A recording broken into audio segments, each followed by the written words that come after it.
Today marks the 15th anniversary of the passage of the Affordable Care Act. As we celebrate it, I wanted to look back at some of the photos and tell some of the story of what happened that eventful day. We started our procession to the floor of the House. There were many people there screaming and yelling at us in a very hateful way who were opposed to the Affordable Care Act. They even spat on John Lewis. John said it was one of the worst days since his march on Selma so many years before. After the vote, we had many thank yous to make. One was first to the staff who worked so hard to make this day possible. Wendell Primus is right there in the lead in the photo, who was indispensable, but so were all the others as well. And next, I went into the room to thank the members who had worked so hard and participated in writing the legislation, fighting for the legislation, making the case. The next day, we had the enrollment ceremony. And again, those who were so instrumental in passing the legislation are there with me as I sign the bill. It's a big bill, as you can see in this box. Joe Biden signed it as president of the Senate, and then to Barack Obama, the inspiration of all of this. 2 days later, we're at the White House with President Obama signing the bill into law. I'm so glad that Harry Reid is prominent in the picture because he certainly was very prominent in passing the legislation through the Senate. The president is very happy. On the day we passed the bill in the House, he called me that night and said, "I'm happier than I was the day I was elected President of the United States." I said, "Well, Mr. President, if you were not elected President of the United States, we would not have the legislation." So let's say that was a very happy day for our country.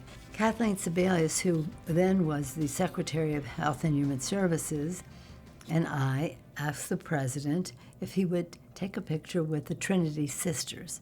Kathleen and I had attended Trinity College, and the president said, "Where are the nuns? I'm happy to take a picture with the sisters." And we said, "No, we are the sisters." So here's our picture. The president with Secretary Sebelius and Speaker Nancy Pelosi. We're very proud of this picture. As we talk about the passage of the legislation of the Affordable Care Act and turning it into the law of the land, it's important to note how it happened. We go through the gate's closed, we'll go over the fence is too high, we'll pole vault in. If that doesn't work, we'll parachute in, but we're going to get health care reform passed for the American people. It would not have happened without the outside mobilization. And so we start with the children.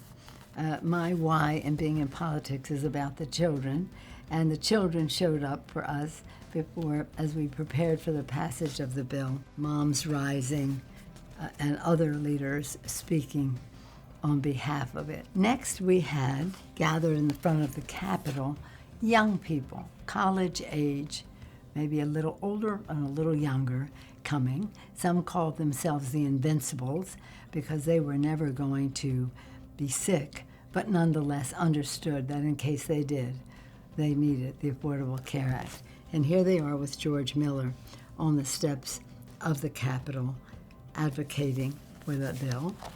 Now here they are with Tammy Baldwin, again on the steps of the Capitol. Their exuberance and all of this, their excitement was very important to us, knowing we were on the right track for the young people in our country. And next we went to our seniors. They turned out en masse to protect Medicare, which was protected in the legislation. This is the press conference called The Real People. It continued with other Protect Our Medicare events. Inside maneuvering just takes you so far. It's outside mobilization that gets the job done. A few years later, when a new president came into office saying that he was going to repeal the Affordable Care Act, that Obamacare sucks, to use his eloquent language, it was important for us to mobilize.